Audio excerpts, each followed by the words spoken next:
Comment porter une charge lourde seule? J'entends par là un sac de colle à carrelage, un sac de ciment, un sac de plâtre, un sac de chaux, un sac d'enduit de lissage, un sac d'enduit de façade.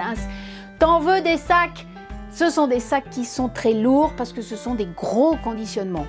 Il est fort probable que si tu t'attaques à un chantier au moins à l'échelle d'une pièce chez toi, tu aies besoin de passer sur ces gros conditionnements. Ils ont l'avantage d'être plus économiques. Tu auras aussi une gamme de fabricants beaucoup plus large que les petits conditionnements qu'on trouve habituellement dans les enseignes classiques. La seule contrainte, c'est que ça pèse même très lourd. Alors, tu peux trouver déjà en enseigne des packaging de 10 kg, 15 kg, et après, selon les enseignes, tu passes à 20, 25, 30, et il existe, je crois, encore toujours des sacs de ciment de 50 kg. Donc, c'est très lourd, ça appelle un certain nombre de précautions pour ne pas se flinguer le dos. Comment s'y prendre, donc, pour ponctuellement profiter de ces gros conditionnements, pouvoir les rapatrier à la maison, éventuellement monter à l'étage ou dans les combles sans se flinguer le dos? On va voir ça maintenant. C'est parti!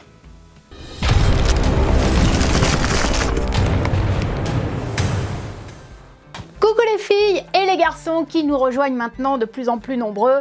Heureuse de vous retrouver pour ce nouvel épisode d'Elle Bricole, l'espace où on apprend, où on progresse en bricolage pour devenir autonome à la maison. Si tu débarques ici pour...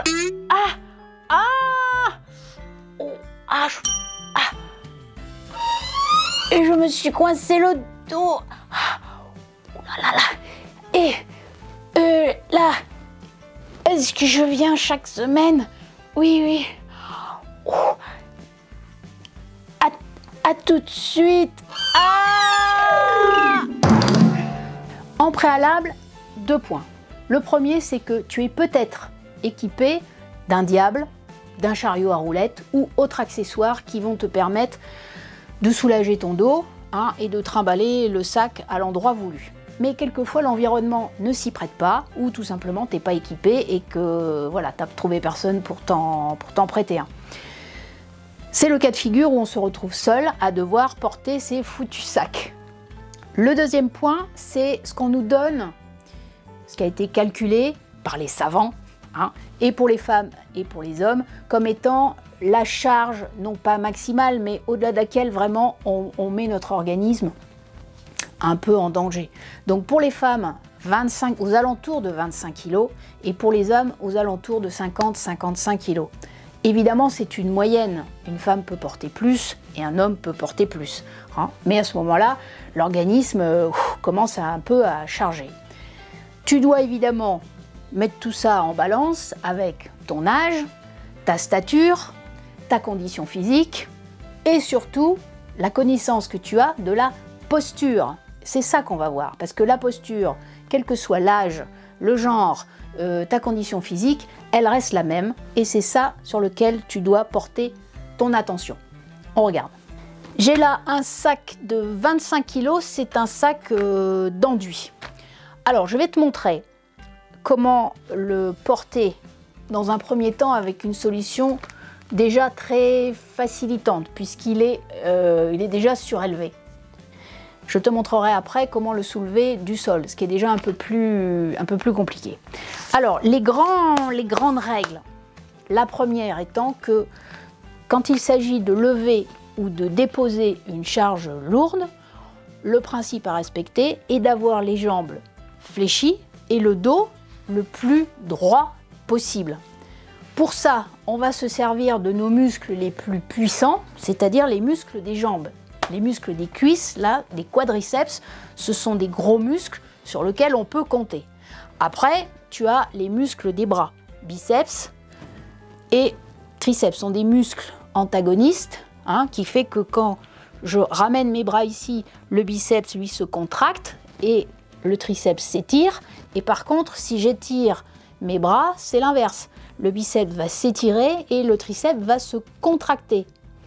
Il vaut mieux privilégier un mouvement qui soit biceps contractés pour avoir la charge la plus proche de ton buste. C'est-à-dire que plus tu fais corps avec le poids et la charge, et plus c'est facilitant et confortable. Ok? Après, au moment de soulever, tu l'as sans doute vu ou expérimenté, quand c'est lourd, on se retrouve souvent, on respire plus, on devient tout rouge. Bon, bah ça c'est pas terrible non plus. Donc, on prend son temps, hein, on va inspirer avant l'effort, et quand on va vraiment faire l'effort pour soulever la charge, on va expirer. Et la dernière chose, c'est la position de départ, c'est-à-dire que les appuis au sol, ça c'est important. Si je rapproche mes appuis, j'ai ici une position qui n'est pas très équilibrée, tu vois. Si je les écarte, par contre, là, je suis bien mieux.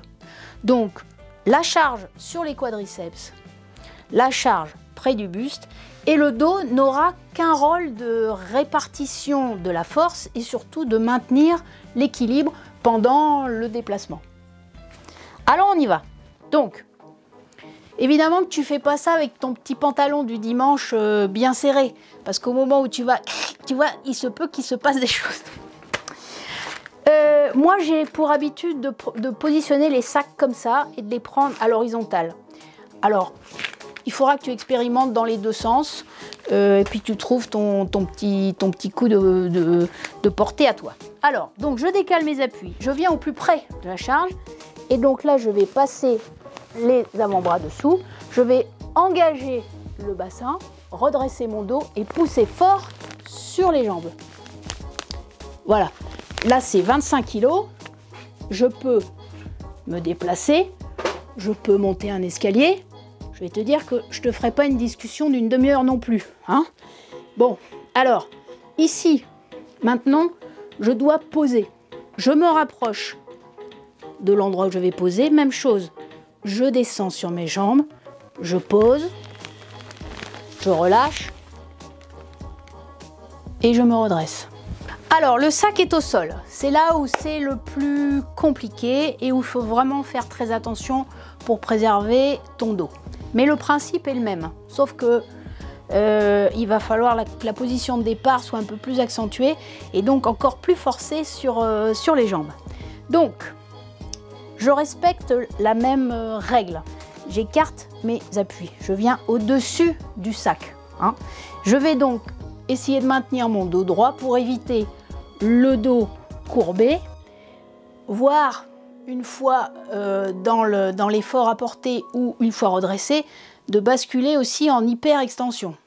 D'accord? Alors allons, on y va. Les appuis bien décalés. Et alors là, tu as sans doute vu des haltérophiles à la télé, ou tu sais, les sumos qui sont là, comme ça, là, hein, et qui sont prêts à bondir. Eh ben, c'est ça. C'est à peu près ça. Alors, quand c'est comme ça, moi, systématiquement, je prévois à côté un support au cas où. Alors, j'écarte bien mes appuis au sol. Je vais me mettre au-dessus du sac. Je ne vais pas me mettre trop en arrière. Je vais me mettre au-dessus du sac. Je vais glisser mes mains comme je peux.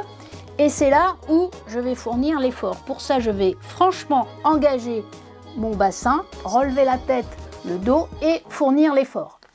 Hop, je lève, là.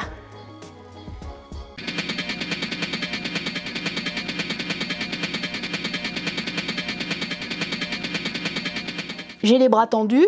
Je peux maintenant, en décalant un petit peu mes appuis, hop, remonter ici. Et souvent, je me sers, tu vois, de cette chaise ou d'un petit marchepied pour faire une petite pause. Moi, je trouve qu'au niveau des doigts, j'ai pas une grosse prise. Et si le sac se tord un peu, on peut tout à fait trimballer comme ça, marcher. Mais moi, je suis pas très à l'aise. Je préfère, hop, glisser mes bras dessous, comme tout à l'heure, rapprocher le sac. Là, je pousse sur ma jambe droite, je plaque le sol, je plaque le sac. Là, j'ai le dos droit. Voilà. Là, moi, je suis bien pour escalier, 20 mètres, 30 mètres, peut-être un peu plus, mais bon. Ok? Pour poser, j'écarte mes appuis. Attention parce que là on est embarqué. On peut être embarqué par le poids. Donc on va remettre ses bras tendus. On va descendre tranquillement. Hop, poser. Et le tour est joué. Alors pour finir, un détail qui a son importance. Lorsque tu portes ton sac, et tu vas donc le déposer à l'endroit du chantier, réfléchis en amont à l'endroit justement qui te semble le plus pertinent pour le poser. C'est-à-dire que tu n'aies pas à le poser et ensuite le déplacer et encore le déplacer. Surtout s'il est ouvert. Parce que là, tu vois, il est étanche, il est hermétique, il est bien fermé, tout va bien. Une fois que le sac est ouvert, tu as 25 kg de poudre là-dedans. Par expérience, une fois ça m'est arrivé, je te dis pas la cata, parce que le truc m'a un petit peu échappé et bonjour les dégâts. Ça fait partie des petites joies et galères de bricolage, je t'en reparlerai à l'occasion. Mais donc voilà, hein, essaye d'anticiper un maximum pour t'éviter de porter cette grosse charge plus que nécessaire. Allez, à toi de jouer. Salut!